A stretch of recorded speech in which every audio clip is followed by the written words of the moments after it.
sí. ¿Qué tal? ¿Cómo están? Buenas tardes para todas y para todos. Arrancamos este encuentro de ciclo debate, el primero del año, el primero del periodo de la temporada 2024, este ciclo que por supuesto impulsa la Fundación La Balandra, hoy con una pregunta que hace al oficio, ¿no? ¿Se puede vivir de la literatura? Esta es una pregunta que se hizo aquella revista, la famosa revista de La Balandra, cuando salía por el 2011, 2012. Siempre en el título tenía una pregunta, ¿no? Un disparador, un tópico. Y una de las primeras revistas, en una de sus primeras ediciones, se hizo una pregunta que esta es parecida, está reformulada, es ¿de qué vive un escritor? Hoy vamos a estar hablando de estos temas con María José Eiras y Santiago Can. Pero antes de darle a ellos dos formalmente la bienvenida y saludarlos, voy a saludar a Valeria, nuestra amiga técnica de la sala, que nos va a repasar un poco la agenda de la Fundación La Balandra, la agenda de actividades para las próximas semanas. ¿Cómo estás, Valeria? Buenas tardes para vos. Hola, ¿qué tal? ¿Cómo andan? Acá se escucha capaz que un poco el tránsito, alguien que pasó con la bocina.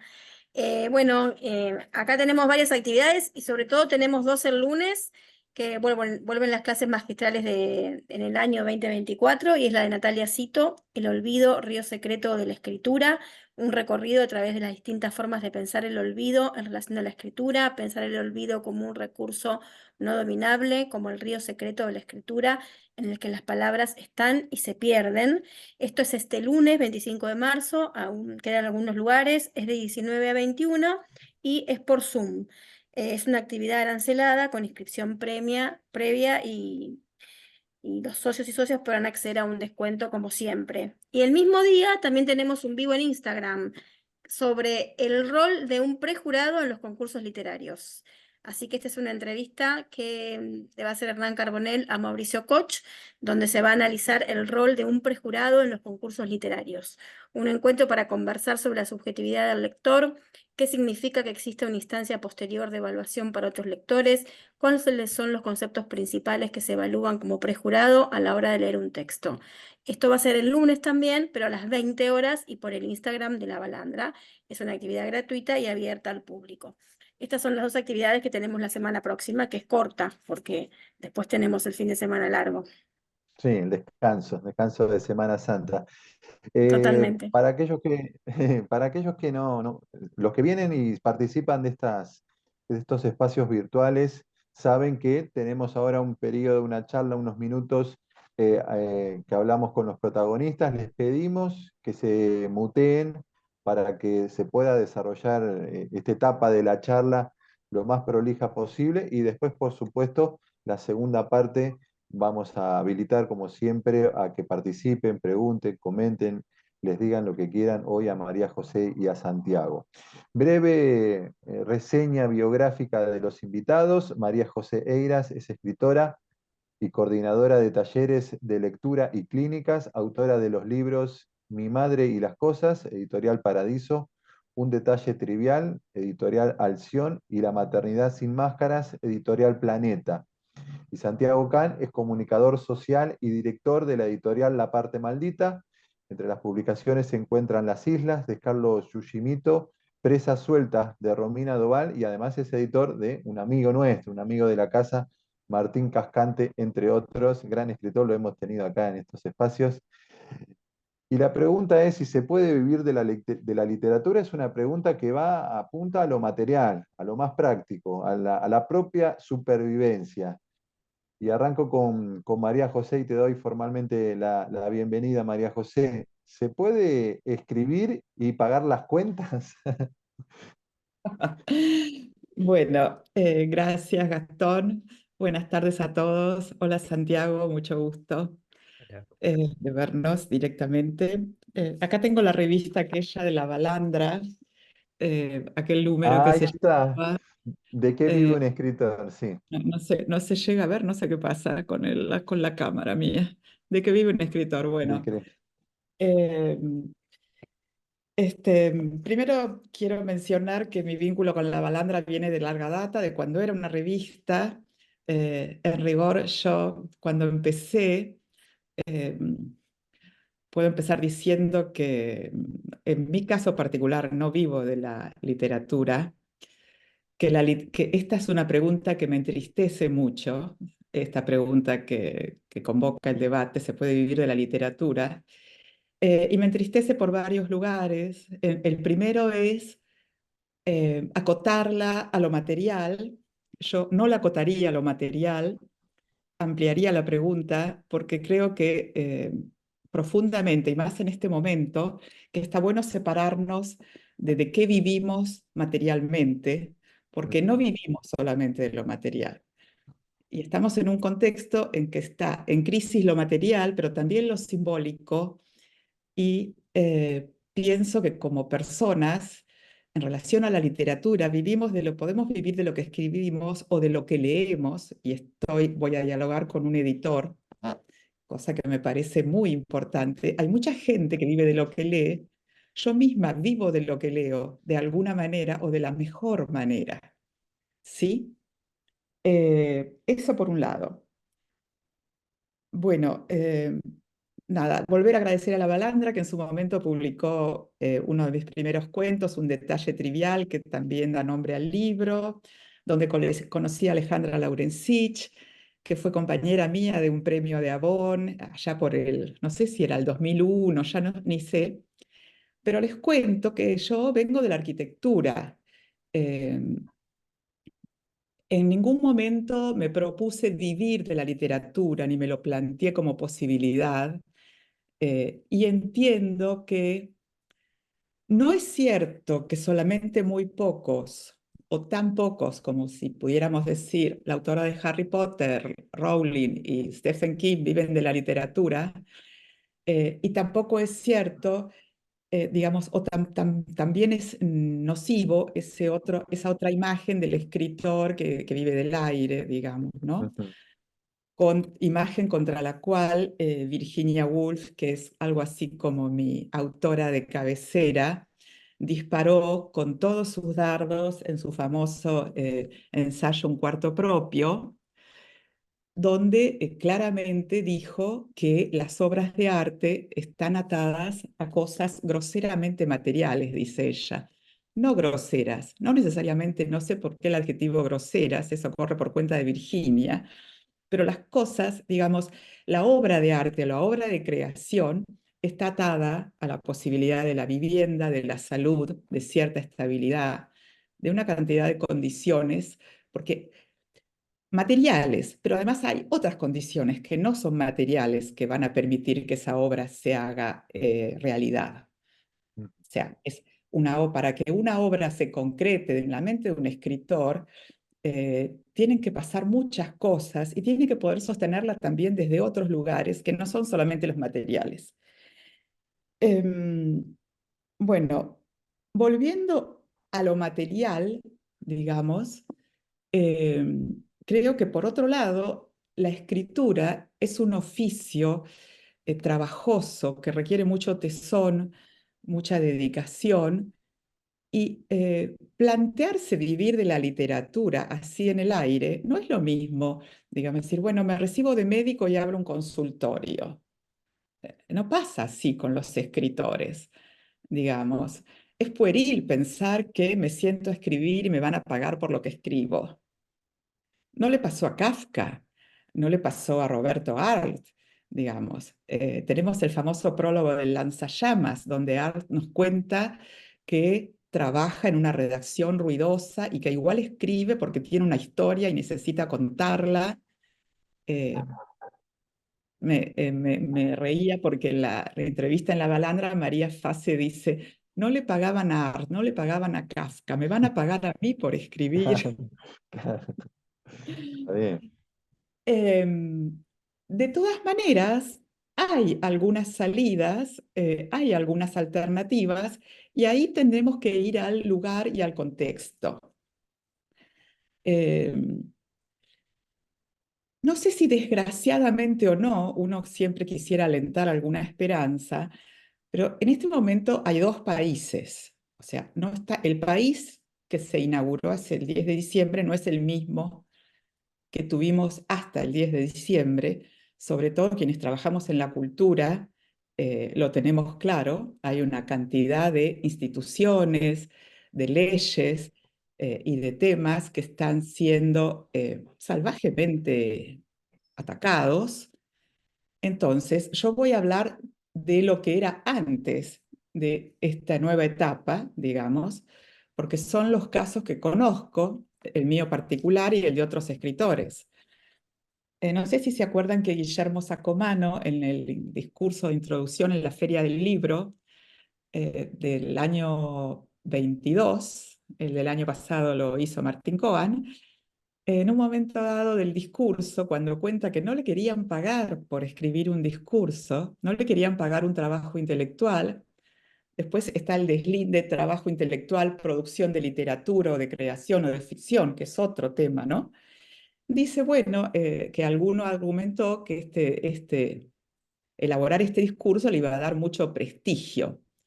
Entonces él dice, bueno, yo me imaginé yendo al chino y a la hora de Mm. pagar, ofrecerle prestigio, ¿no? Pagar con prestigio, Claro, pagar la compra con con prestigio. prestigio, sí. Eh, bueno, me perdí de dónde venía, a dónde iba. Este, pero bueno, volvemos a... Por ahí pasa por ahí, ¿no? A veces la literatura no está valorada en términos cuantitativos, ¿no? En términos... yo estaba en la presentación de Sacomano ahí en la rural.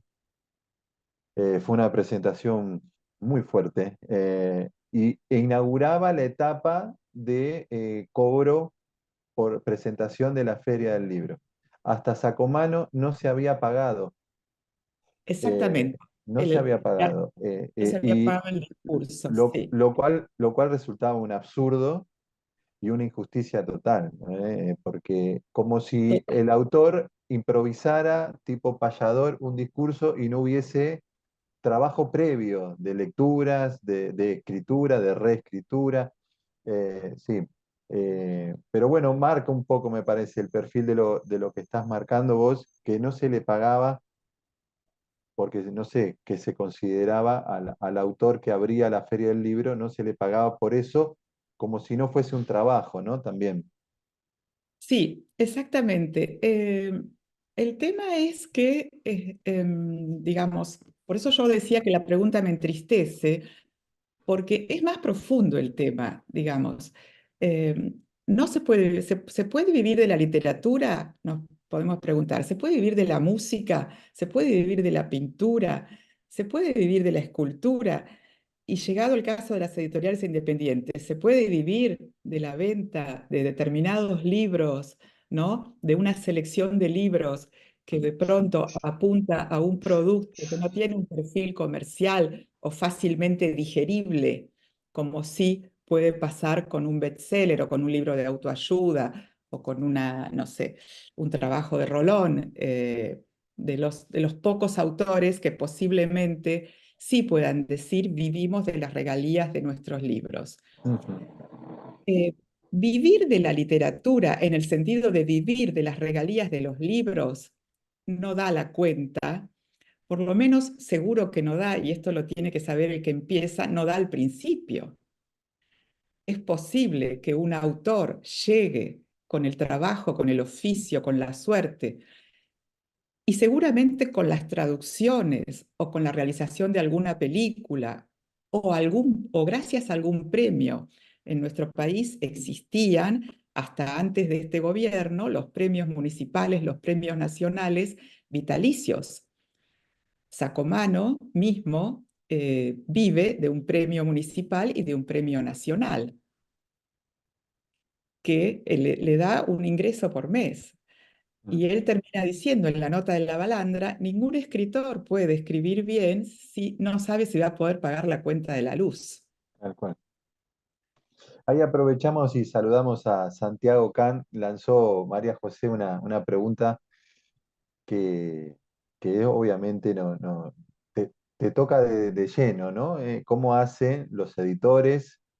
Porque también tienen que tener ese ojo, además de la obra y ver la calidad de la redacción del autor, también pensar en lo otro, en esto material, en la posible venta o no, y además en tu caso, además de editor, dirigís una editorial que me imagino que le debe costar el día a día. Esto me lo dirás vos, Santiago, y te doy formalmente la bienvenida. Hola, ¿qué tal? Sí, estaba tomando notas porque hay un montón de cosas que quiero que retomar porque está buenísimo este debate. Sí entiendo que es un debate amargo en el contexto en el que estamos más que nunca porque es difícil pensar en vivir en general en este contexto económico y pensar en vivir exclusivamente de la literatura suena como un poco fuerte.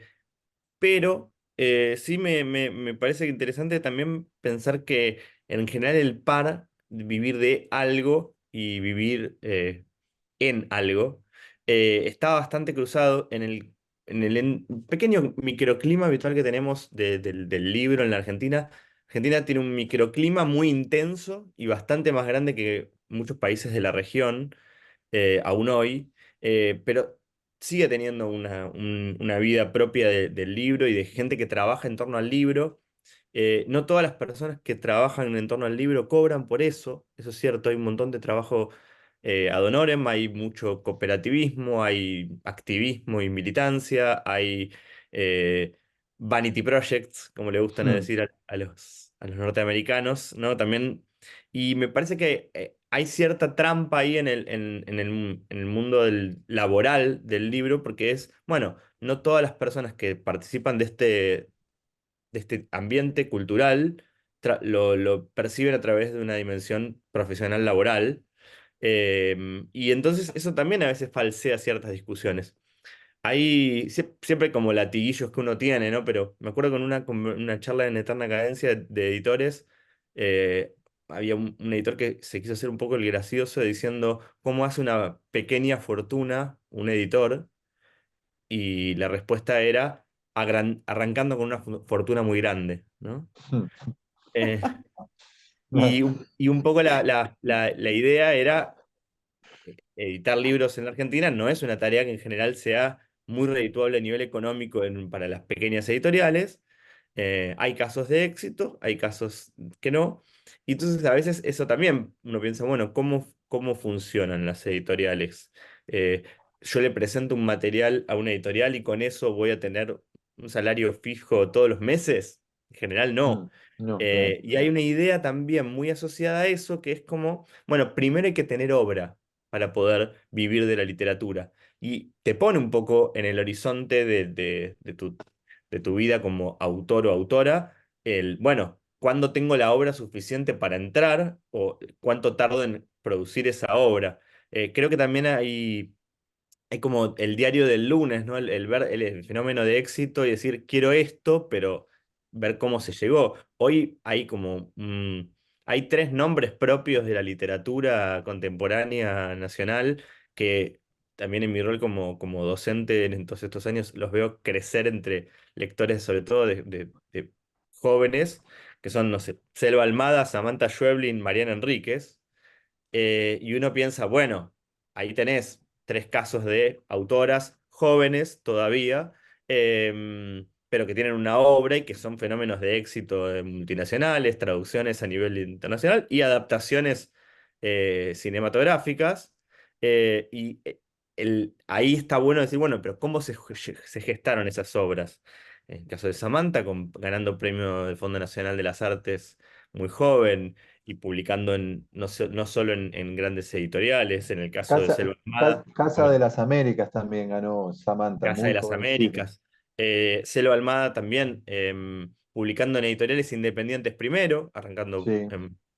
primero en una editorial independiente, generando con el correr de los años y de manera muy gradual un público que la seguía antes de llegar a una multinacional y publicarse en muchos países y ser traducida. Bueno, y María Enríquez, sin ir más lejos, como periodista, ¿no? El fenómeno más parecido a Art que podríamos pensar, retomando algo de lo que decía María José, de esta idea de, bueno, trabajar con la palabra durante muchos años y que quizás incluso los primeros libros de Mariana no eran fenómenos de Pero venta, pero hay, tenían hay un bu- público muy seguidor.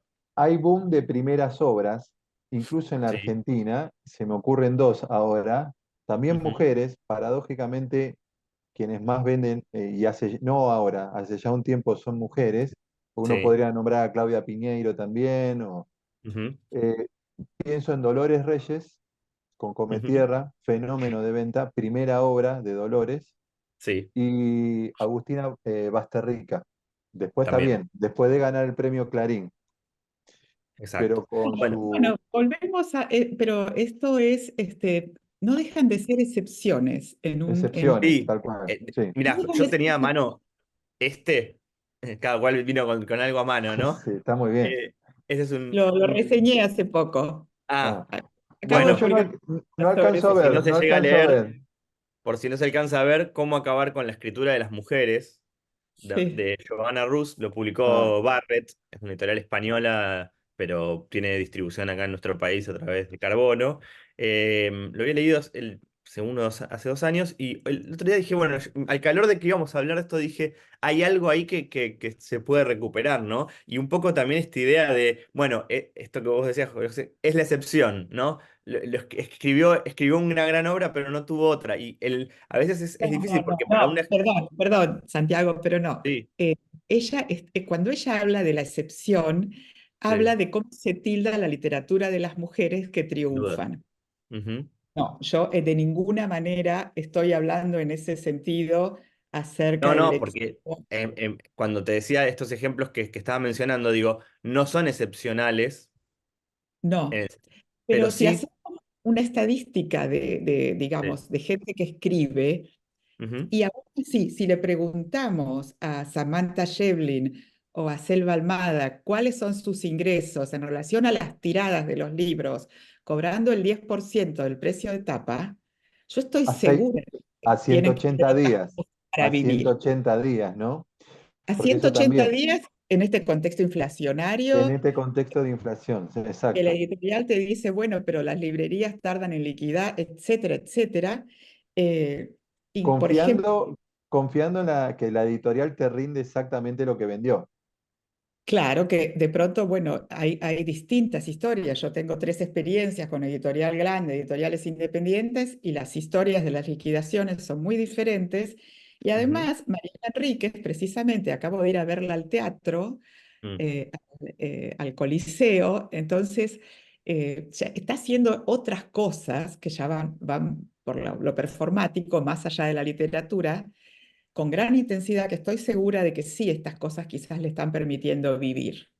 ujú. Eh, Al- a, pero, a lo que iba es, en esos casos, igualmente no hay forma de pensar estas carreras como escritoras reconocibles para un público masivo dentro de lo que hoy permite la literatura, sin pensar en el paso del tiempo, en construir una obra durante un sostenible, más allá de que haya tenido algún impacto puntual, algún libro, algún premio, siempre hay inicial, una idea de la obra en el tiempo. Y ahí hay algo que suele ser muy difícil y un desafío, yo lo veo sobre todo con escritores muy jóvenes, que es como, bueno, no, es difícil pensar un programa de escritura porque es propio también de las trayectorias de cada uno. Entonces, también no es casual que hayamos visto muchos fenómenos. El premio del Fondo Nacional de las Artes durante muchos años, ojalá siga siendo, está como muchas de las cosas que vos bien decías, pendiendo de un hilo por las políticas actuales del gobierno nacional, pero el premio del Fondo Nacional de las Artes durante mucho tiempo fue el lugar donde se destacaba y se reconocía a obras y cuando empezás a ver los ganadores y las ganadoras de esos premios, muchos son eh, trabajadores de distintos oficios que también escriben, que participan de talleres, que publican en algún tipo de medio independiente, durante mucho tiempo de revistas culturales, etcétera, que de repente alguien los descubre con el premio y de repente, vos mencionabas, Gastón, a Martín Cascante, por ejemplo, que ganó el El premio del premio del fondo y Fondo Nacional, sí, cuando lo ganó ya tenía más de 20 años sin haber sido publicado, pero porque es economista. En realidad era claro. economista y escribía en un montón de espacios que son Él no vitales. quiere que lo presentemos como economista. No, ya sé, por eso lo digo. Lo mismo como, bueno, el caso que vos decías de Claudia Piñeiro como contadora, pero digo, Claro, sí, sí, sí. y digo, y bueno, esta idea de trabajar de otra cosa y mientras tanto escribir, y después tenés como el otro camino, que es un montón de personas que escriben mientras son parte mundo del libro y de la palabra. Y ahí sí está, yo pensaba en las clases, en las conferencias, en el editing, Bueno, en- Santiago, yo te pregunto, ¿a eso le llamamos vivir de la literatura o son actividades subsidiarias de las que se puede vivir? Dar Exacto. clases, escribir artículos que te los paguen en el diario 5 pesitos con 50, ¿no? Sin Dar duda. talleres, Por lo Ojo, eso que también sea. me gustaba la idea de pensar en vivir de la literatura y no vivir de la escritura propiamente dicha. Esa tensión que aparecía es que, bueno, también esta idea de pensar bueno, en trabajadores del libro en general, y yo pienso en el libro porque sigue siendo una unidad mínima, pero para agregar un condimento a la conversación, hay un carril distinto, digo, pensando yo en que tenemos un modelo muy tradicional de pensar el escritor o la escritora con determinado grado de consagración y de publicación sostenida en el tiempo y de llegar a tener una obra después de muchos años. Y tenemos, por otro lado, el carril de Wattpad, por ejemplo, ¿no? Que es un fenómeno que es completamente invisible para un montón de nosotros y nosotras porque Para mí, no por ejemplo, no consumimos. sé de qué estás hablando, yo no Bueno, sé de qué. Wattpad es una plataforma de escritura online, como una red social en algún punto, pero sobre todo es que generalmente jóvenes, hay de todas las edades, pero sobre todo entre los jóvenes, hace por lo menos una década, que escriben y publican ahí sus obras. Y en general con una fuerte presencia del fanfiction, ¿no? De la idea mm, de escribir versiones alternativas de sus películas, sus series, sus sagas preferidas. De ahí salen, por ejemplo, cosas como 50 sombras de Grey, más allá de que nos guste o no, porque era una versión de la historia de amor de dos personajes de una saga, de otra saga, y cambiándole los nombres se produce una obra entera. Hay un montón de cosas que llegan luego a ser libros en grandes multinacionales y un montón de cosas que simplemente quedan en ese espacio ceñido, pero capaz que la comunidad de lectora son de 500.000 lectores. O sea, no estamos claro, hablando de 10 o 20, son cientos de miles. Y ahí se produce un fenómeno que para mí a veces es muy fascinante, que es, bueno, ¿qué leen esos lectores, cómo llegan ahí? Pero sobre todo, si hay vínculo con el mundo del libro. Bueno, hace un par de años que esto empieza a ser tratado de asimilar por las grandes multinacionales, pero acá es como que sigue siendo un fenómeno muy aislado, ¿no? Pero cuando vos empezás a indagar, hay mucha lectura, es casi como recuperar el espíritu del folletín, porque dicen, bueno, todas las semanas subo un capítulo a esta plataforma. Y lo como en que formato serie también, como en formato serie. en formato serie. Y después lo que ocurre es que, claro, eso se emparenta porque en general es muy subsidiaria de leer una saga y completarla y Mm, reescribirle el final. Eh, eh, Pero nunca en general, cierro si querés con esto, pero hay sí. este espíritu que tienen este grupo de jóvenes lectores y escritores, es muy lejano a la idea de llegar a publicar en papel y sobre todo en general nunca lo ven como algo parecido a la profesionalización de vivir de esto. Es un fenómeno rarísimo porque hay una cantidad de gente involucrada gigante que ya no ve a la estructura tradicional de llegar a publicar a una editorial, cobrar por eso, sacar libros todos los meses, todos los años, o etcétera. No lo ven como un horizonte posible, es como que sienten que eso ya es letra muerta. Y para mí claro. Ya, me fascina. perdón, yo quiero contestarle a Santiago. Me parece muy interesante lo que traes, muy interesante. Me hace acordar a una relectura reciente que hice del libro Los Bárbaros de Alessandro Barico, ¿no? Donde habla de los mundos en transición, del mundo que teníamos y del mundo que él llama de los bárbaros, entre comillas, que tiene que ver con otra manera de abordar las cosas, con una transmutación de la civilización muy importante. Y un poco lo que trae Santiago es esto, es esta oposición exacta. Yo pertenezco por generación y ya estoy hecha así al mundo de los escritores, digamos, yo no me voy a autodenominar escritora, al mundo de las personas que escriben con esta idea de obra y de y de sostener en el tiempo una producción digamos, sin un plan, o sea, de una manera más lírica, no sin un plan de escritura, pero respondiendo a necesidades internas que, que me va planteando la vida.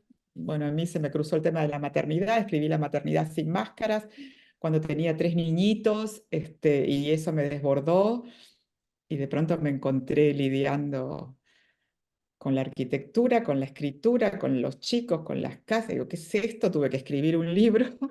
Bueno, Mm.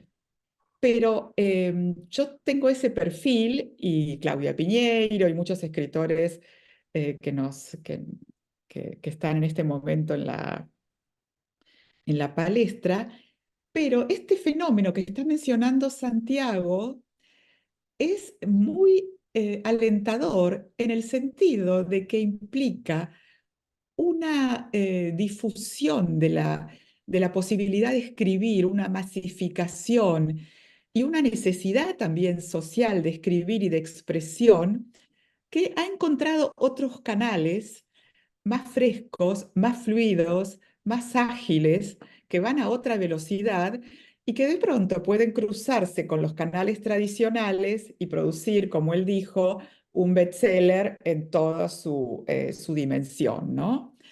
Me parece que esto es muy interesante y que también es muy interesante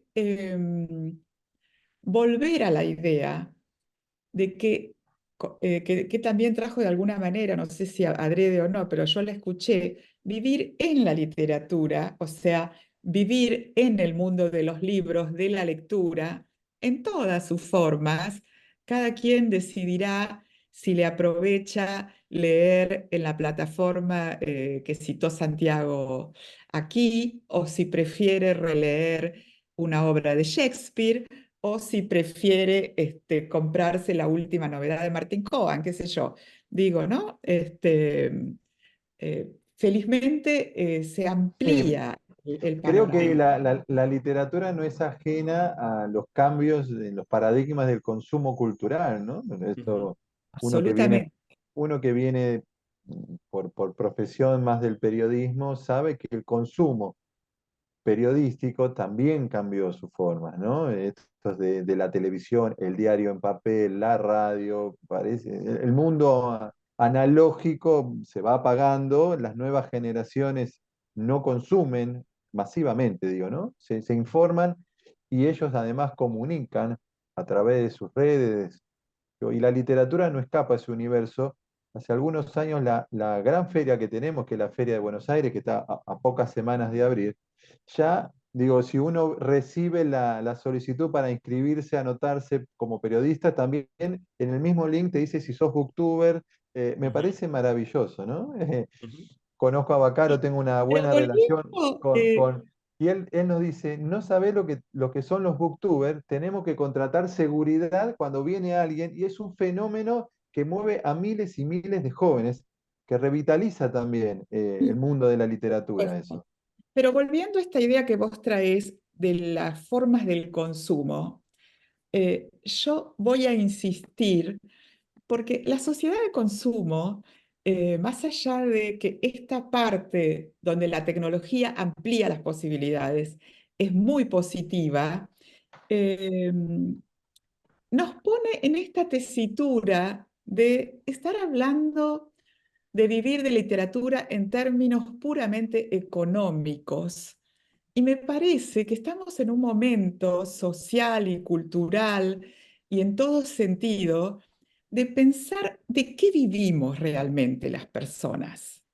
Ujú. ¿En qué medida no vivimos de nuestros, o sea, sin romantizar para nada, porque necesitamos del dinero, necesitamos de un piso de necesidades básicas cubierto para poder sentarnos a leer o encontrar un momento para escribir, o necesitamos de una computadora para participar en la plataforma que menciona Santiago.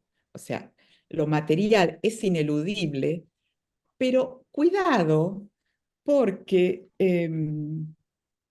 de alguna manera estamos también atrapados por la famosa sociedad de consumo en un capitalismo exacerbado y eso hace que todos los discursos, y más muy tristemente en la Argentina de hoy, estén atravesados por el signo del dinero, poderoso caballero. Hmm. Entonces, perdemos de vista que yo me compré este libro de Virginia Woolf hace 20 años y vivo de seguirlo leyendo, de volver a leerlo, de volver a encontrar cosas. Vivimos de nuestros sueños, de nuestras tramas, de nuestros proyectos, de las historias que nos contamos. Vivimos de la literatura en el mejor de los sentidos. Nuestra identidad, nuestra novela familiar, nuestra novela de militancia, no sé, nuestra novela de cómo me hice escritora,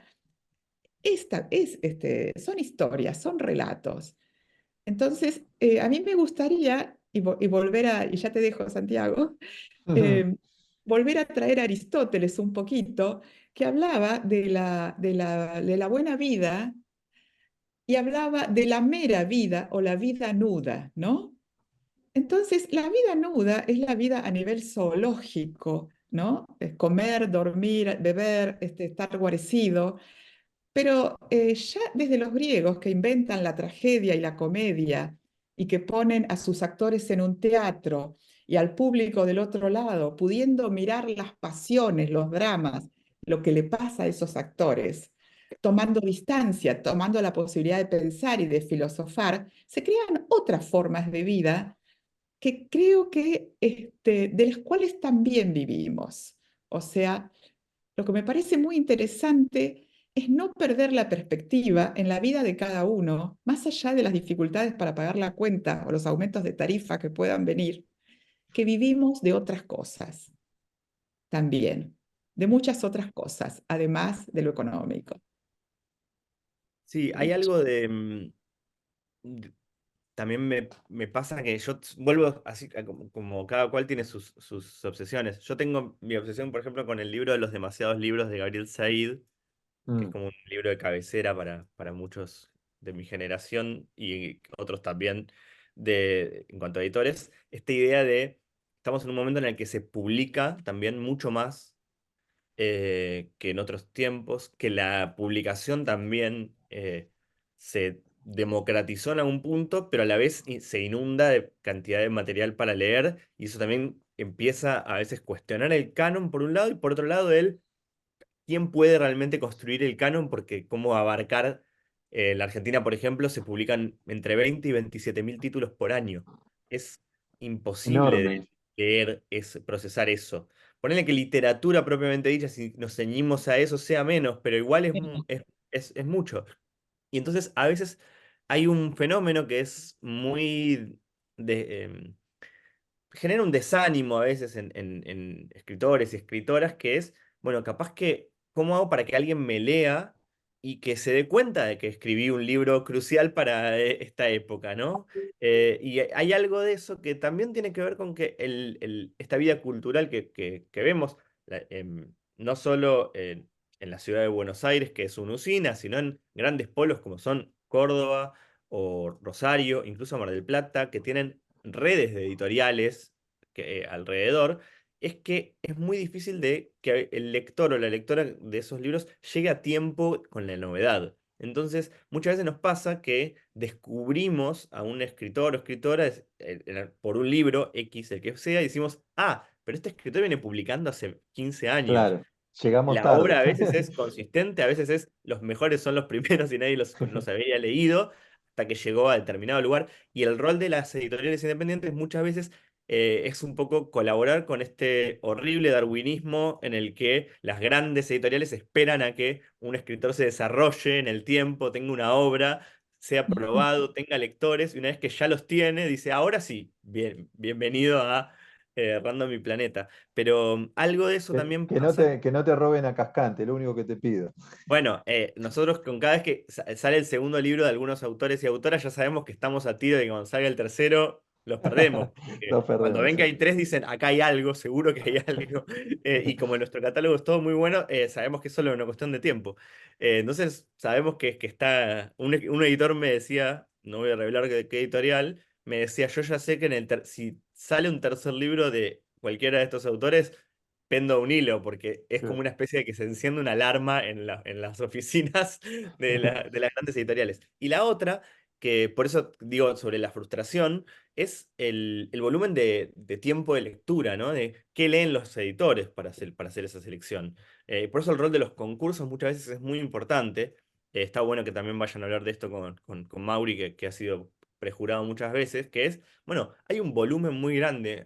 Desde que tenemos la editorial nos llegan promedio entre 200 y 300 manuscritos por año.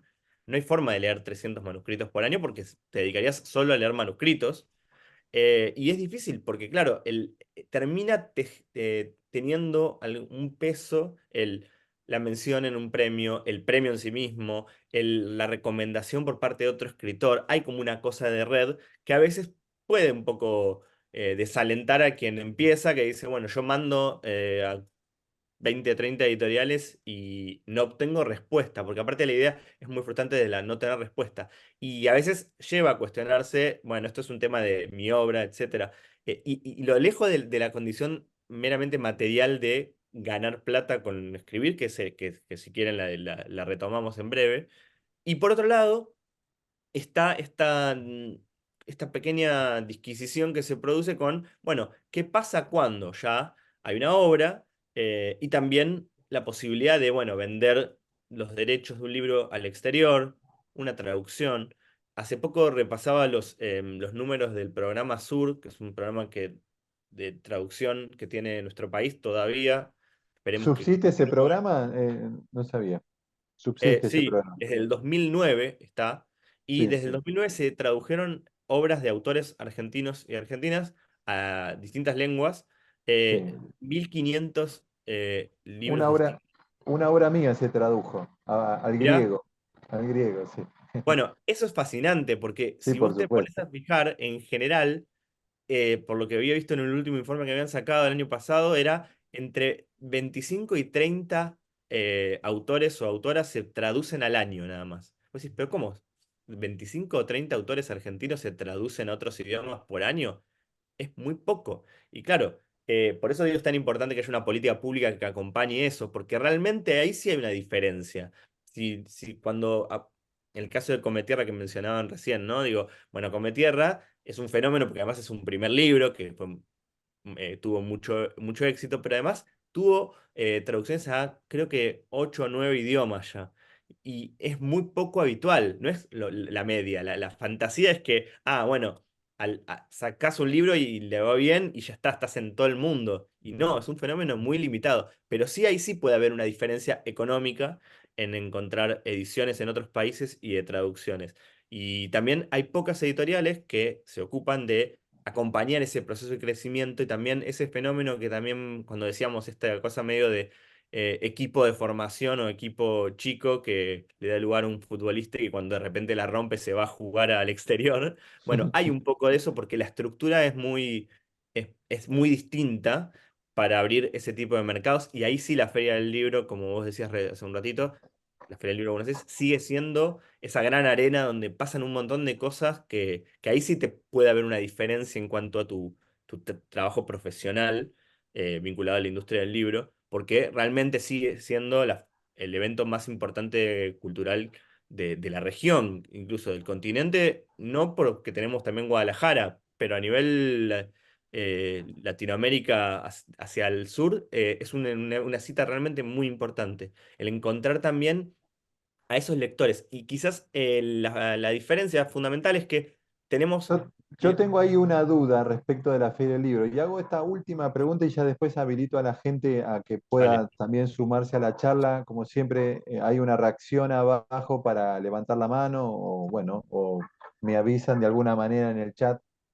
Con respecto a la Feria del Libro, y les pregunto, porque es una duda, una percepción de tanto ir todos los años, porque es un fenómeno, una masividad, si es un fenómeno cultural, cuasi barra turístico o alguna especie de recreativo, porque me pregunto, ¿la Feria del Libro es representativa del mercado y del mundo de la diaria editorial de la Argentina? Porque uno ve eso, me imagino yo, un turista llegando, ve eso y digo, qué pujante que es el mercado editorial, el mundo del libro en Argentina. Y uno después ve el día a día, habla con autores, con editores, con directores de editoriales y la realidad es otra, ¿no?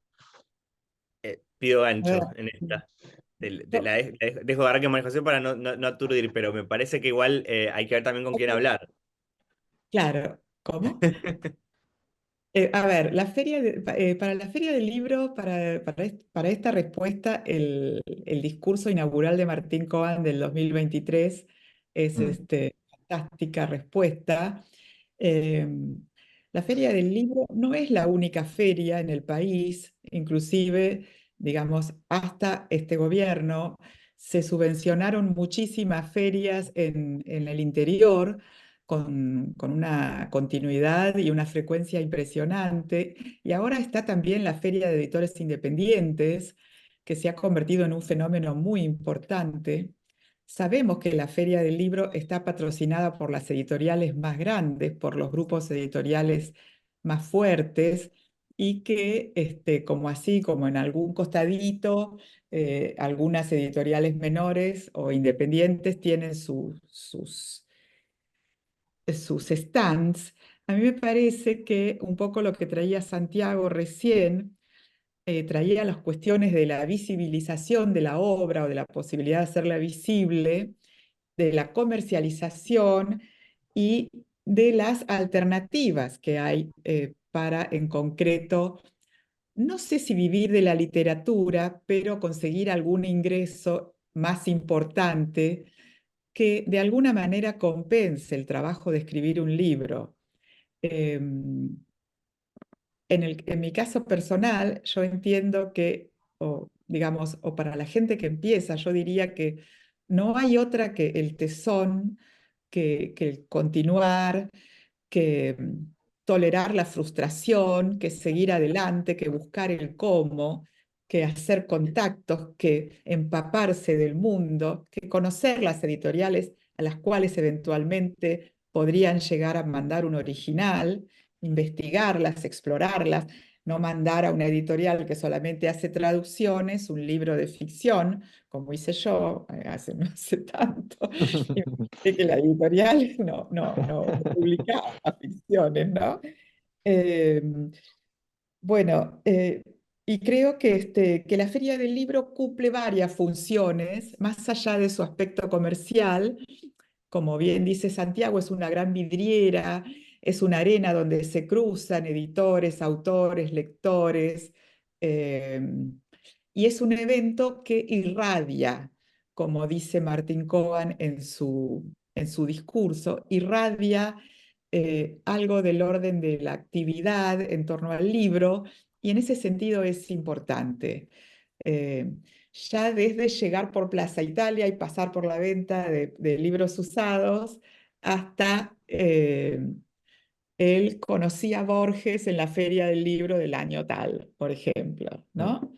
O participé en una charla donde vino una autora uruguaya, etcétera, que va quedando en nuestro relato también. Y es un evento, vos decías la dimensión turística, Gastón, y sí, claramente hay una dimensión turística, pero en el mejor de los sentidos. Hay una peregrinación hacia la Feria del Libro, hay 2000 bibliotecas populares de todo el país que se congregan 2 o 3 días por año Sí, en la feria. hay Este que ver año, este año. este año, por lo que hoy justo estuve en una reunión de la Cámara del Libro y decían que se calcula que van a venir entre 600 y 700 de las bibliotecas, son Bibliotecas 2000 pop. en todo el país, pero igual, y que y hay un fenómeno que para mí es súper increíble, que es las bibliotecas van a comprar a la feria libros, ¿no? Siguen teniendo ese fondo para comprar. Y que este año se aumentó menos que la inflación, o sea que van a poder comprar menos libros. Eh, pero de todos modos, las bibliotecas van a comprar libros a la feria que después tienen una vida en 2000 puntos de lectura en ciudades que a veces tienen, no sé, menos de 2000 habitantes. pero que la biblioteca tiene un rol súper fundamental porque no hay una librería, Ujú. donde la biblioteca tiene un rol muy distinto porque hay muchas ciudades del país que tienen biblioteca y no tienen librería. Hay lugares que tienen biblioteca hace casi 200 años. Las primeras bibliotecas populares que la fundó Sarmiento son de mediados del 1800. Entonces estamos hablando de un fenómeno que es súper Maravilloso. vital y que además son centros culturales, son espacios también de apoyo escolar, tiene una vida muy importante, pero además donde el libro sigue funcionando de una manera del boca a boca y de lo que está disponible para leer. Por eso está bueno que las editoriales puedan estar en la feria para poder llegar a ese público, pero además porque la feria tiene también este espacio de encuentro de un montón de gente que sí, probablemente va una vez al año a este evento y no es que es el público que habitualmente todo el tiempo recorre las librerías y está a tono con las novedades de cada mes, que sí es más parecido al que vos mencionabas, como la feria de editores, o hace un par de años se instaló mucho la feria Edita de La Plata, las ferias en las provincias que llegaron a ser hace un pocos años más de 25 ferias municipales o provinciales, habían por lo menos una por provincia, y eso es una vida cultural en torno al libro muy fuerte y que tiene como la gran, como el gran evento, el año nuevo, que es la Feria del Libro de Buenos Aires, y que además también ayuda mucho que espacios que no suelen tener secciones del libro, pensamos que los medios de comunicación en los tiempos actuales no tienen habitualmente una sección en todos los programas de radio, en todos los medios gráficos, en los canales de televisión, no tienen sección fija de novedades literarias, pero ese mes sabes que va a haber un espacio para eso. Por eso sigue teniendo una relevancia tan importante y por eso también me parece que tiende a ser como el puntapié del año del libro y por eso también estamos como ahora en esta previa pensando en que, bueno, es un escenario económico muy duro y qué va a pasar con la feria. Y probablemente la feria, las noticias sean en torno a que bajen las ventas, pero no es que la gente no va a ir, no es que la gente no va a participar, no es que no se va a interesar, quizás va a comprar menos libros, pero en ese sentido es horrible decirlo en estos términos porque como editor ojalá pueda vender más libros que el año anterior, pero sé que esa vida cultural del libro, todo eso que pasa en la feria, que no pasa en otro momento del año, va a ocurrir igual.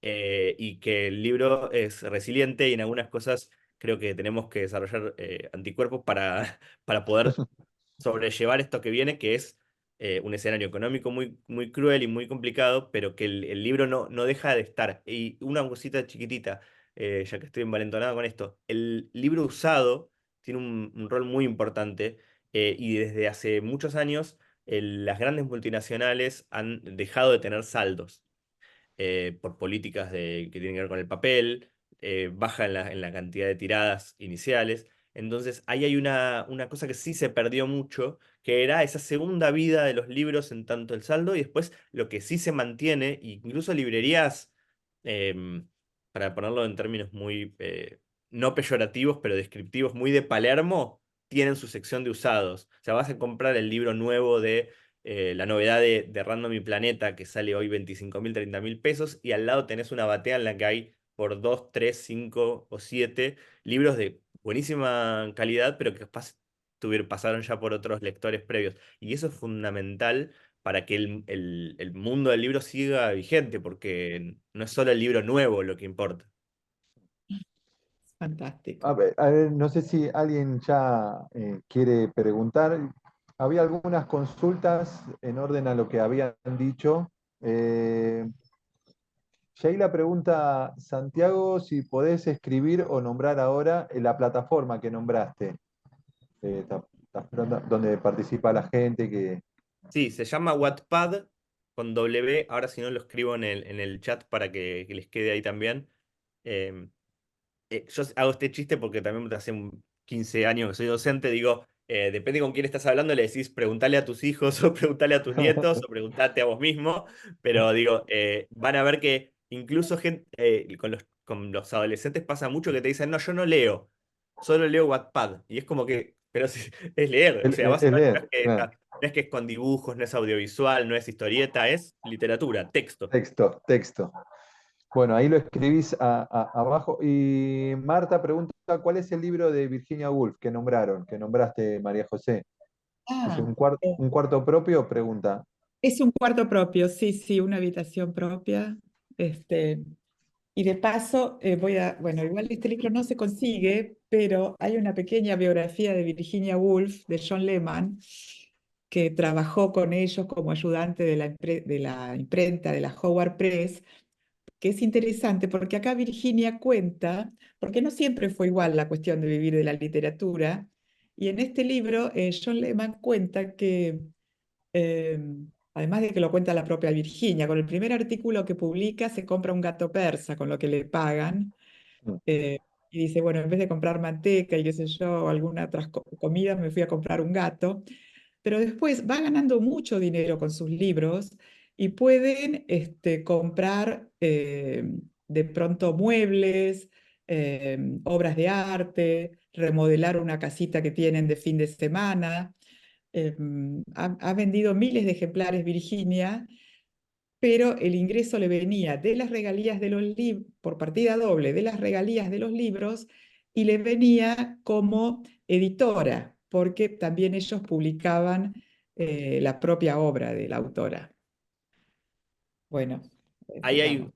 ahí hay otro Hay- componente que digo que sí, no apareció en la charla, pero que muchas maneras también de dar a conocer es la autoedición, la edición de autor, y que siempre que aparece este tema hay como una serie de alarmas y red flags que se prenden, mm, pero mi contraejemplo de todo eso es Fervor de Buenos Aires, el primer libro de Borges, claro, es una edición paga por el autoedición, padre. o el propio O sea, padre, exacto. entonces digo, si Borges arrancó así, no es cualquier escritor o escritora que arranque así no se tiene que sentir mal.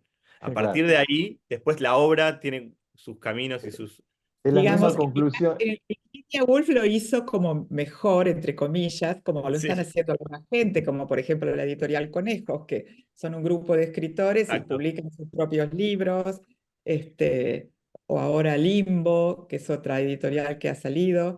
Ujú. Pero bueno, perdón, Leonard Woolf y Virginia fundan una editorial, que es la Howard Press, que no va a publicar solamente a Virginia Woolf.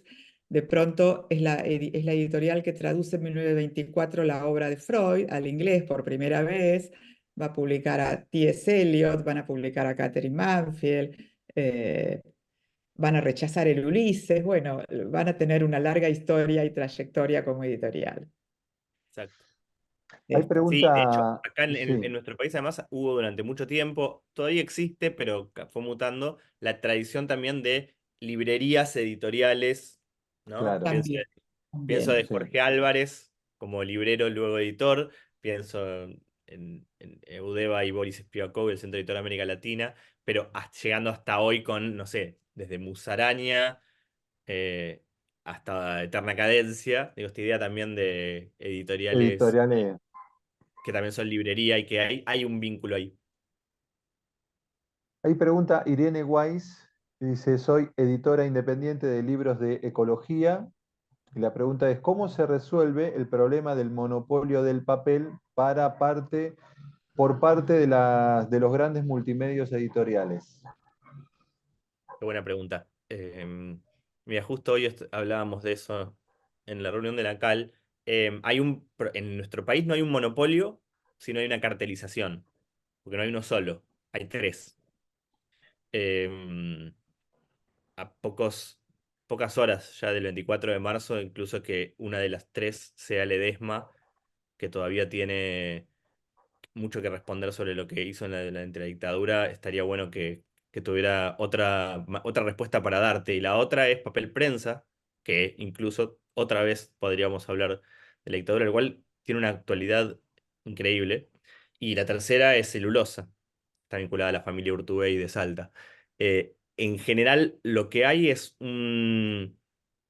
una relación bastante adicta a determinadas eh, políticas gubernamentales provinciales y una intervención muy limitada por parte de los gobiernos nacionales.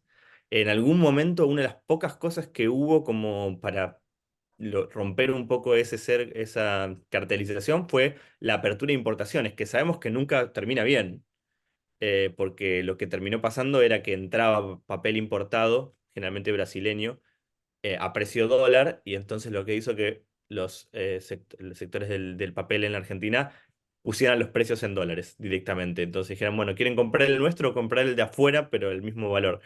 Sin duda falta ahí una intervención y una manera de quitarle peso a determinado sector para intervenir porque es un insumo fundamental y hoy solamente el 10% del papel que se produce en nuestro país va a los libros. En general va a otras cosas y generalmente a packaging de productos y a mercado libre. Entonces también hay una competencia ahí en cuanto a cuánto pagar el papel, porque es un sector que no es el principal del mundo o sea, de lo que se produce de papel, es apenas un 10% de eso va al libro. Entonces estamos en una desigualdad de condiciones y que si la dejamos librada al mercado sabemos que termina mal. Pregunta María del Carmen Ulloa.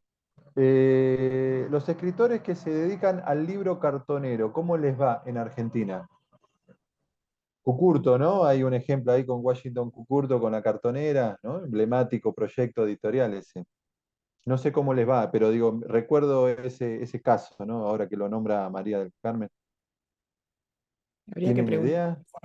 Habría que habría que preguntarles. preguntar a Sí. ellos. Y también en función de cuáles serían las variables para pensarlo, ¿no? Creo que si la estamos pensando en la clave de cómo arrancamos de vivir del libro, ahí No creo que tenga no ese es objetivo, esa finalidad, no ¿no? es el objetivo de ese tipo de editoriales, entonces creo que les va bien por eso, porque tienen otro objetivo, pero bueno, sí. Y el fenómeno del libro cartonero se fue multiplicando en algún momento y hoy se volvió muy caro también. O sea, antes en algún momento era muy barato de hacer, hoy no es tan barato. Ahí bueno, le reitero a la gente que quiera preguntar que levante la manito como reacción que tiene abajo o directamente habilita el micrófono y pregunta. Dice Ana María, ¿cuál es la política de las editoriales con respecto a la publicidad que realizan de los escritores? ¿Todos por igual o por los más conocidos? Entiendo que ahí hay como estrategias de venta, ¿no? Me imagino que adoptan algunas editoriales. Yo, antes de dejarlo a Santiago, que va a poder contarnos más de esto, puedo dar cuenta de mi experiencia personal. Eh, yo tuve la suerte de que, no sé si la suerte o el tino, mi primer libro lo publicó Planeta, eh, La maternidad sin máscaras, porque era un libro que ellos pensaban que podía tener algún interés comercial. Y efectivamente sacaron una tirada de 3.000 ejemplares y lo que hace Planeta, no lo hizo conmigo, sino como política, destinan automáticamente 100 ejemplares, que es mucha plata en este momento o siempre, destinan 100 ejemplares a prensa y tienen aparte la oficina de prensa que hace llegar esos ejemplares a distintos medios. Y bueno, yo en ese caso no hice nada absolutamente por publicitar el libro y empezaron a llamarme de alguna radio, de la televisión, periodistas de algún medio, etcétera, y di entrevistas y salieron notas como una política que ya la editorial grande la tenía incorporada, como una rutina, diría. Este, obviamente que es lógico que, digamos, de pronto he visto después la foto de Rolón, vuelvo a Rolón porque es un ejemplo así que de pronto fácil, en la ventana de atrás de un colectivo con su libro, ¿no? Nadie iba a hacer eso con un libro sobre la maternidad, pero yo estaba muy agradecida con un primer libro de que 100 ejemplares destinados a prensa y toda una cantidad de ahora que acabo de publicar mi tercer libro, Mi madre y las cosas, que es un libro de ficción en una editorial independiente, bueno, no hay nada de parte de la editorial para apoyar a nivel prensa, no sé, no hay presupuesto o no hay intención más allá de las redes, digamos, de algún posteo en Instagram o en Facebook. Con lo cual yo como autora me hice cargo de pagar algún tiempo a un agente de prensa que movió el libro, como se dice en la jerga, en Ujú. el ambiente, ¿no? Pero después, de hecho, resultaron más efectivas mis propios movimientos, entre comillas, de alcanzarle el libro. No lo dejaba en el bolsillo como Borges de la gente, pero bueno, los iba a ver a algún evento y les, mira, te traje mi libro y bueno, así regalé algunos libros a algunos autores que sin ninguna, digamos, sin ningún compromiso y que tuvieron después, lo leyeron y les gustó y hicieron algunos movimientos, de pronto el libro fue recomendado como lectura de verano en página 12 o cosas así, eh, bueno, para los cuales destiné un ejemplar, digamos, ¿no?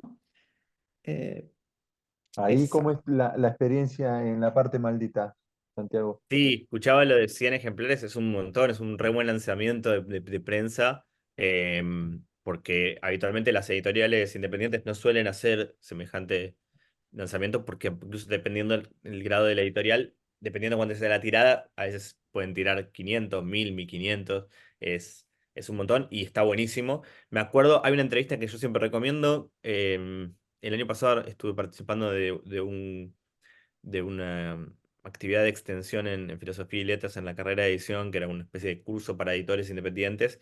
Y yo tuve una de las unidades que daba es la de prensa y difusión, porque bueno, es parte de lo que trabajamos mucho con la editorial. Y decía esto, ¿no? De que es muy importante tener libros para las personas que se dedican a reseñar y a publicar, que son cada vez menos y que hay cada vez menos espacios en los grandes medios de comunicación. Por eso también es muy importante que haya gente que reseña a veces en sus propias redes sociales, recomendaciones. Bueno, hablábamos hace un rato de booktubers, es el fenómeno de ahora con los booktokers, sobre todo en TikTok, Claro, un fenómeno completamente nuevo y a la vez muy distinto, muy parecido a otros, a otros, que es reseñan libros, pero cómo la agenda, cómo la arman, es muy distinta porque las editoriales en general independientes no suelen tener vínculo con esos nuevos reseñistas jóvenes que suelen hacer su camino aparte, incluso que tiene esta cosa tan fascinante que es como que descubren cada tanto, alguien descubre a Borges y hace como su reseña de Borges. Dice, me recomendaron este escritor que es, la verdad, buenísimo, me fascina el cuento, y te morís de ternura y a la vez decís, bueno, siempre hay alguien que llega por primera vez a una lectura. claro. Pero bueno, en ese sentido, para mí es súper importante el que gente que reciba libro físico, pero también, en el caso de nuestra editorial, por ejemplo, hacemos muchos desayunos todavía, es una cosa que una práctica que hacen mucho las grandes multinacionales, que lo venimos imponiendo hace varios años y después se lo fueron apropiando otras editoriales colegas, que me parece muy saludable, que es hablar de los libros. No solo nosotros tenemos un promotor, un corredor que recorre las librerías, ¿no? Que es una cosa, una figura muy tradicional, ¿no? Que va y que le cuenta a los libreros de qué se trata el libro, y entonces tienen una primera acercamiento antes de poder leerlo, porque a veces no llegan a leer todo, pero después mucho de hacer o que vengan a la oficina de la editorial, o recorriendo en algunas ciudades o provincias o espacios de- de librerías con libreros y con periodistas y difusores, pues para nosotros es muy importante que lean el libro. Entonces, si le das unas claves para entrar, que le den una oportunidad, porque en esto es una cuestión muy personal, ¿no? Pero yo confío mucho en lo que publicamos, al punto tal de que creo que si leen el libro ya está. O Ya sea, el está. resto se hace solo. Pero el tema es que llegar a ganarte el tiempo, ¿no? De esa persona que diga, bueno, voy a leer esto de una editorial que capaz no conozco, o de un autor que es su primer libro. ¿Por qué darle una oportunidad teniendo tantas otras cosas para leer? Por trabajo, por placer o por lo que fuera. Entonces es muy importante. Y siempre, esto lo decimos mucho, facilita mucho tener más de un libro que comunicar, porque es muy importante comunicar la obra de un autor. Entonces nosotros publicamos 3 libros ya de Jamaica Kincaid, traducidos por Inés Garland. Y el primero, había gente que lo conocía, pero no conocía tanto a la autora, pero conocía a Inés Garland. Entonces ayudaba a que alguien dijera, bueno, si lo tradujo Inés Garland, algo debe tener. Y una vez que leyeron el primero y descubrieron que era una obra maestra, fue mucho más fácil comunicar el segundo o el tercero. Y a veces con Claro, los autores más nuevos es muy difícil porque no es tan fácil o tan rápido que haya un segundo libro. En el caso de que mencionabas vos a Martín Cascante, o puede ser, no sé, también Nora Rabinowitz o este año va a salir el segundo libro de Ángeles Alemandi, va a ser más fácil que alguien reseñe el libro, que le dé bola, porque ya leyeron el primero y les encantó. Entonces te permite que confíen en que eso puede estar bueno. Yo puedo acotar algo desde el punto de vista de la persona que reseña, porque es Bien. una de las cosas que hago desde el año 2004, eh, en que este, me contacté con Ezequiel Martínez de Eñe, que en ese momento estaba en Eñe, que hoy es la persona que dirige, está a cargo de la, digamos, representa la Fundación El Libro, y me ofrecí para reseñar un libro de Sabater que había leído porque me había entusiasmado, y aceptó que le mande un texto y lo publicó, cosa que me llevó a fue una sorpresa. Y a partir de ahí reseño, y es cierto lo que decís, porque bueno, el tiempo, encontrar el tiempo para leer un libro y escribir una crítica, un comentario que dé cuenta del libro con cierta eh, seriedad, lleva bastante tiempo. Entonces uno se va volviendo más selectivo acerca de qué libros aceptar o no. Y además me parece bueno que la editorial haga esta cuestión de los desayunos, porque también, por lo menos en mi caso, como reseñista, yo intento elegir libros que me despierten algún interés, o sea, que haya alguna resonancia. Es cierto que llevo casi 20 años trabajando en esto, no lo hago como, no vivo de esto ni mucho menos, a veces es una pequeñísima ayuda, y en algún momento aceptaba que el diario, ya sea Perfil o la revista Eñe, me mandaran algún libro a elección de los editores, que de todas maneras los editores tienen el tino de ya más o menos saber con qué bueyes aran, como Mm. dirían en otra época, y me mandaban libros que tenían alguna cierta afinidad con otras cosas que yo había reseñado. Pero con el tiempo me volví muy caprichosa y yo propongo el libro, yo elijo el libro que voy a reseñar y le escribo al editor y le digo, mira, está ya lo hicieron, me interesa, mandármelo. Y hace poco, a punto de publicar una reseña en un blog de estos para el que empecé a colaborar, que no voy a mencionar, pero este, ofrecí varios libros y me dijeron, bueno, de estos que te interesan a vos, a nosotros nos interesa este. Y a vuelta de correo me pidieron que reseñe uno que no tenía yo ni la menor idea ni el menor interés. Entonces le dije, miren, no sé, no puedo decir ni que sí ni que no porque no lo he leído, tengo que ver mínimamente cómo es la prosa, porque eso es muy importante como lectores, inclusive como pequeño tip para ir a una librería, antes de comprar cualquier cosa que nos recomiendan, leamos la primera página, Sí, claro, el primer capítulo, algo, sí. si no nos llevamos bien con esa prosa, ese libro no es para nosotros, por más recomendaciones o este entusiasmo de referencias que tengamos, ¿no? Bueno, me mandaron el PDF, leí la prosa, voy a reseñar este libro. Bien. Te A la conocían, lectura. Pero bueno, algo te conocían, sí. nos pasó en algún momento dependiendo del tipo de libros que publicás, ¿no? Ahora, por ejemplo, no sé, el año pasado publicamos un libro de Carlos Yushimito, un autor peruano, que es súper reconocido en todo el mundo y acá nunca se había publicado en nuestro país. Ahora va a salir a hacer algo parecido con Socorro Venegas, una escritora mexicana. Y claro, es muy distinto que el autor nacional que puede ir a un lugar, que puede venir a un desayuno, que puede hacer una presentación, porque capaz que estamos tratando de que vengan, pero no es tan fácil. Nos pasó con Carlos, él vive en Chile ahora. Y nosotros desde acá contactamos una librería en Chile, hicimos una presentación a distancia con él allá y nosotros acá. Salieron notas en un montón de lugares y me dijo, nunca, o sea, publica habitualmente en Sex Barral ahora, publicó en varias editoriales antes. Me dice, nunca tuve durante todo el año el acompañamiento de mi editor. En general es el mes que sale y después arreglate.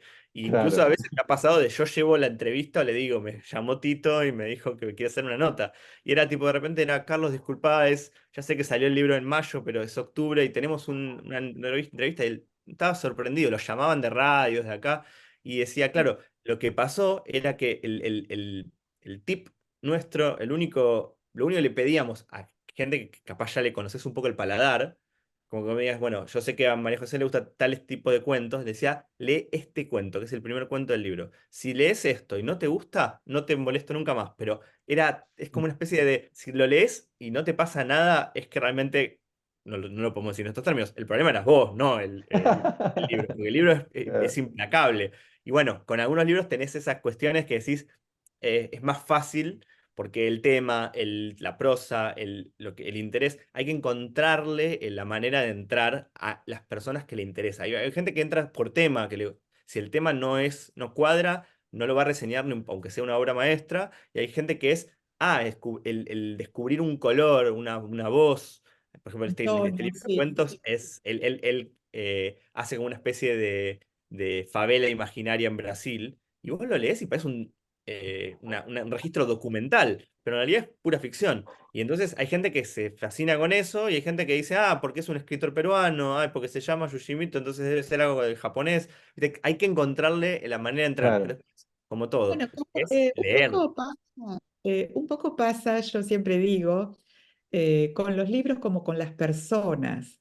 Detrás de cada texto hay un autor, no vamos a discutir con Barthes ahora de la muerte o no del autor, pero detrás de cada texto hay, más que un autor, yo diría una voz que narra o un yo de papel y es como nos presentan este show de papel y podemos saber si es para nosotros o no esta conversación, esta forma de conversación que es la lectura, ¿no? Con este libro. Bueno, hay algunos libros, no pretendemos llevarnos bien con todo el mundo, tampoco pretendemos leer todos los libros. Como bien dijo Humberto Eco, además de que eso es imposible, porque todo lo que se ha escrito para atrás y lo que se sigue escribiendo, bueno, esta preocupación que vos traías con ese Ujú. libro que mencionaste, de los demasiados libros, así que bueno, pasa lo mismo con la gente que hace reseñas o críticas. Bueno, Sí, no que sé. hay que tener, los tiempos aparte son muy distintos a los de la novedad editorial, por eso también es difícil, dependiendo del grado de planificación, cada editorial es un mundo en algún punto, pero digo, nosotros más o menos ya sabemos cuándo va a salir algo, capaz 2, 3, 4 meses antes, y el trabajo es medio hormiga de, mirá que en Claro. abril sale esto para la feria, Me te lo parece dije. maravilloso que acompañen a los autores, porque la verdad que desde el lugar de autora es bastante desolador eh, la experiencia de tener una editorial que después de la presentación o del primer mes o el segundo desaparece un poco porque está publicando otras cosas. Y, la Porque verdad claro, que hay también una inercia de la novedad, y ahí esa es otra palabra que me parece que también hay en algún punto como que la lógica de la novedad es muy propia de las grandes multinacionales. Yo creo que las editoriales independientes tenemos que poder defendernos con el catálogo, el fondo, que es que vos no tengas eslabón débil, que vos en realidad cada libro que sacás en realidad es un poco a colaborar con esa conversación y que en realidad el que vos descubras, por ejemplo, el próximo libro, en el caso del próximo libro de Ángeles Alemandi, de repente digas, si llegué a este y no conocía el anterior, bueno, hay otro, o hay otro Claro. libro de esta colección que me puede bueno, interesar. Y eso, volviendo, y perdón, esto que vos decís del catálogo y no la novedad, tiene que ver con buscar, no podemos salir de la sociedad de consumo, no podemos salir de la dinámica de la venta del libro como mercancía, ujú, pero podemos elegir ciertas estrategias o ciertas líneas que nos preserven un poco y que ujú, preserven también nuestro tiempo vital, que si no se destina a producir un dinero para consumir una cosa, ujú. ¿no? Bueno, hay algo ahí, yo igual no sé, Gastón, si vos te estabas por justo decir algo y te interrumpo, pero No, el, no, no, no, iba a leer algunas preguntas que hay en el chat que... digo una cosa Sí, muy, muy cortita. El que también es algo que empieza a pasar, y también así como hablábamos de que hay autores que desarrollan una obra en el tiempo, hay editoriales que desarrollan un catálogo en el tiempo, hay búsquedas. No, en general, esto es como muy difícil, también cuando lo hablo con editores que empiezan, que es difícil saber cuál va a ser tu catálogo en 10 años. Uno puede hacer un trazado, pero hay muchas cosas que hay libros que no se escribieron, hay libros que no leíste. Y obviamente te pasa con obras que sí, como esto, traducciones, rescates. Digo, para nosotros publicar a Charlie Failing, en realidad era como un voto cantado. Ya sabíamos que queríamos Claro, publicar a Charlie Failing hace 10 años, solo que hace 10 años no nos daba el piné. Pero bueno, en realidad es más fácil que el libro nuevo de alguien que todavía no se escribió. Entonces también en ese sentido se construye un vínculo con el lector que se transforma a veces en el lector, no de un autor, sino de una propuesta. Eso es muy damos lindo, un pasa poco mucho. de lugar a la gente que quiere preguntar, Santiago. Sí, perdón. sí, hay dos preguntitas, vamos con estas dos preguntas. Y a ver, dice Diana Judith, ¿cuál es el problema en las librerías que no publicitan los libros que reciben en consignación? No sé si tienen algo para... Esto es más para los libreros esta pregunta, ¿no? Yo creo que hay una desgraciada ley del mercado y que no hay espacio para todos los libros en las mesas de las librerías. La librería, si bien está la librería pequeña que ahora se está poniendo en riesgo por determinadas iniciativas, ¿no?, gubernamentales, en la librería pequeña está la figura del librero que puede recomendar algún libro al que no llegamos a través de la mesa, ¿no?, directamente. Básicamente, como hay una cuestión comercial, están expuestos los libros que van a tener mayores ventas. Digamos, si alguien quiere comprar Mi madre y las cosas de María José Iras, no lo va a encontrar en la mesa, pero si lo pide por el nombre, va a estar en la computadora y lo distribuyó Jenny y lo va a encontrar, pero no va a estar expuesto en la mesa. eh, Porque hay otros libros más comerciales primero, o más vendidos, o más conocidos, o son como figuritas cantadas, como decía Claro. Santi. Y también la Sí, no figura sé del librero se específicamente va a perder. ¿Cómo? Digo, pienso en la figura del librero, ¿no? Como aquel que va aconsejando lecturas y que también un poco conoce al cliente, ¿no? Esta figura. Porque las grandes cadenas no No, tienen quizás esa figura del librero que recomienda, que va orientando y va formando lectores también, ¿no? Sí, igual no sé específicamente en mi caso de la pregunta si hablaba No, no, no, que de la no. Yo digo, consignación. No, pensando en la yo consignación derivé. porque es como un término muy específico, pero digo, sí, hay muchas librerías que compran material y otras que reciben el material en consignación, por las dudas que alguno no conozca el término, ¿no? Que es como que las editoriales le dan, o las distribuidoras le dan en préstamo los libros, cuando los venden, los rinden y si no los devuelven. Ese sistema que está... también lo que permite es que a veces muchas librerías tengan más stock de cosas que capaz no se animarían a comprar, pero sigue pesando mucho el qué exhibir. Es una ventana, una vidriera muy limitada, y por eso también es el vínculo a veces entre librero y editorial y qué mostrar, es también que a veces con mostrar algo hace que alguien lo levante y pueda descubrirlo, y si está en el anaquel, aunque sea el mejor libro de la librería, puede que nunca nadie se entere y lo tenga que ir a buscar. En ese sentido, incluso las grandes cadenas son distintas. La lógica quizás de una cadena como Jenny es más supermercadista, de exhibo el que tenga mayor precio o mayor rotación y lo otro queda casi escondido. Y que en Cúspide, por ejemplo, desde hace un par de años hay libreros de formación mucho más librera, que incluso, aunque no esté súper exhibido, saben recomendar, construyen un vínculo con la comunidad. No es una editorial, una librería independiente que son para nosotros fundamentales. Pero bueno, digo, como que incluso dentro de las cadenas no todas funcionan por suerte de la misma manera. De la misma manera. Sí, y hay editoriales que tampoco trabajan con consignación. También, sí, Entonces uno como escritora se encuentra con esto cuando se edita el libro y se publica, ¿sí? Mm. Entonces total. Yo me sentí muy identificada con lo que dijo María José, de llevar el libro en el bolsillo y hacerse un poco conocida, ¿no? Ujú. Claro, trabajo. Vamos con Trabajo. trabajo de hormiga, exactamente. Las últimas dos, así pues ya estamos tiempo, esperanza. Puede ser que haya para un lector algo más importante que conectar con la prosa de un escritor, su forma de escribir. Reitero la pregunta, Sí, ¿o por se favor. entendió? Así. Puede ser que haya para un lector algo más importante que conectar con la prosa de un escritor, su forma de escribir. Sí, puede haber muchas cosas, puede haber lectores que puedan, que lleguen a los libros en búsqueda de algún tema, en búsqueda de identificación, digamos, la búsqueda de un lector es muy personal, inclusive la búsqueda del mismo lector en distintos momentos de su vida puede variar.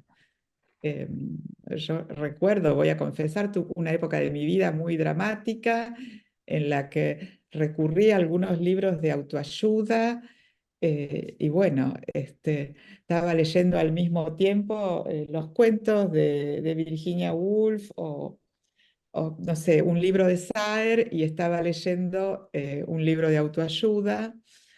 No tenía nada que ver con la prosa ni con digamos, mi acercamiento a ese libro, sino con una desesperación o con una angustia, con alguna cosa. Y bueno, o sea, uno encuentra, hay una frase muy linda que me gusta repetir, es que siempre hay un libro, ¿no? Mm. O sea, el libro puede ser un libro para evadirse y entretenerse, el libro puede ser un libro para deleitarse con una prosa, no sé, como como la de Sairo, la de Borges, la de Marguerite Duras, o el libro puede ser para estar en una reposera y seguir, y no estás viendo una serie, pero estás siguiendo las peripecias de dos vecinas que se pelean no sé, en un libro hace poco Agustina Caride, ¿no?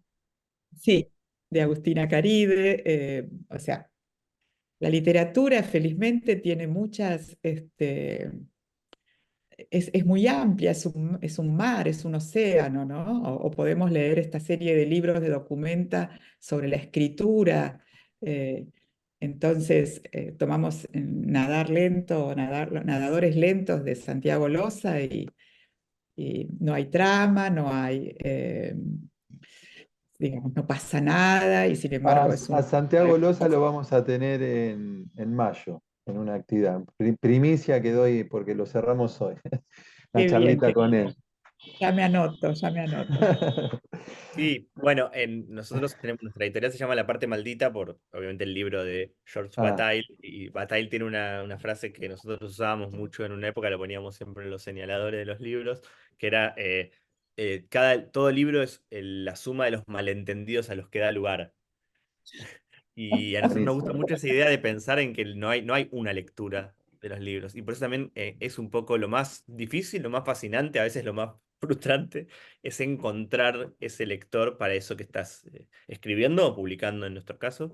Y también sí, lo que hay es todo el tiempo hay comunidades de lectores. Para mí es una cosa un fenómeno fascinante. El libro creo que todavía tiene una posibilidad de contagiar y de transmitir que otras disciplinas artísticas no tienen. El teatro, el cine, un montón tienen minorías súper intensas, pero el libro es completamente masivo y popular.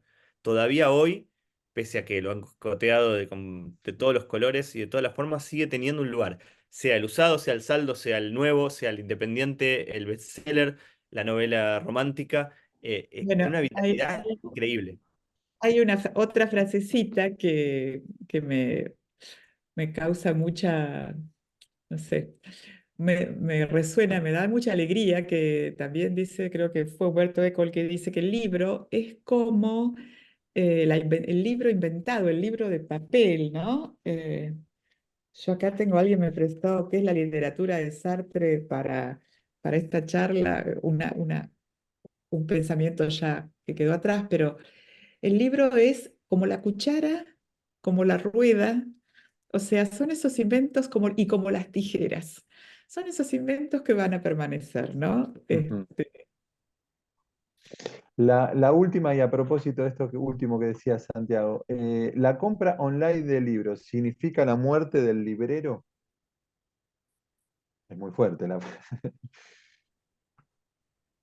No creo, pero sí me parece que la compra, el momento de hacer clic para comprar un libro, no.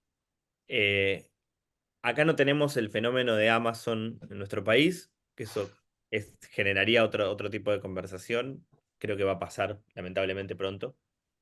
Em, pero sí tenemos Mercado Libre y Mercado Libre en algún momento tuvo que adaptarse a la ley del libro, que esperemos siga vigente, aunque trataron de derogarla, y decir, bueno, que sea un lugar donde incluso las librerías ofrecen lo que tienen, las editoriales ofrecen lo que tienen, autores ofrecen lo que tienen, pero, por ejemplo, con una política de precio, que el libro tiene que tener el mismo precio en todo el país, etcétera. Para mí, en ese sentido, solamente la compra digital de venta online de un libro objeto, no.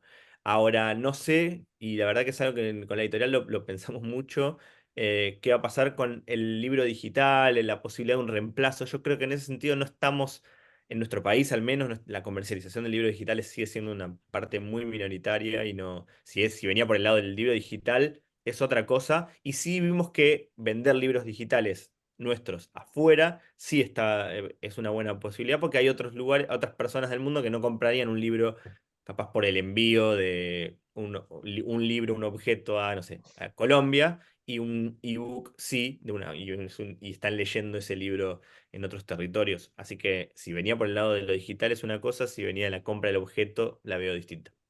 Se preguntaba por la muerte del librero. Yo creo que esta línea de la muerte de, digamos, em, o la muerte del libro, se ha hablado de la muerte del libro en papel, creo que vuelvo a Humberto Eco. Me parece que la experiencia de comprar un libro en una librería, pudiendo dialogar con un otro, eh, es irreemplazable. Nosotros, la tecnología lo que nos ha traído es la diversificación. O sea, esta charla podría haber sido en una librería o en un local, o se ha dado por Zoom. De pronto, bueno, los talleres de lectura que yo coordino, ahora se han vuelto presenciales. Durante la pandemia tuve que recurrir a este medio. Y creo que con los libros pasa lo mismo. De pronto vamos a comprar un libro en el Mercado Libre y de pronto vamos a entrar a una librería y vernos tentados por un libro que hay en la mesa y por otro que nos acerca el librero, que nos ve que estamos comprando este y nos dice, si te interesa este, mira tal. Y bueno, Bueno. ¿cuántas veces así he terminado yo gastando de más? Porque me han ofrecido felizmente algunas cosas bueno, que estaba allí el librero presente, ¿no? No, está muy bien. Paréntesis, tiene que sostenerse la ley del libro, que si no se van a acabar, sí, las librerías pequeñas, independientes, Ujú. y esto sería muy grave. Les agradezco a los dos, María José, Santiago, por la charla. La verdad, la pasé, hablo por mí, la pasé genial, la pasé muy lindo. Bueno, y este rato que se han dedicado a charlar con nosotros acá en la Fundación La Balandra. Gracias, de verdad. Gracias a Bueno, ustedes. gracias a ustedes, gracias a la balandra, gracias a la gente, a las preguntas, a la paciencia. Mm. Nos vemos. Buen fin de Gustazo, nos vemos. semana para todas y para todos y nos estamos viendo en otro encuentro que organiza acá la Fundación La Balandra. Chau, chau. Gracias, Gastón. Buenas noches.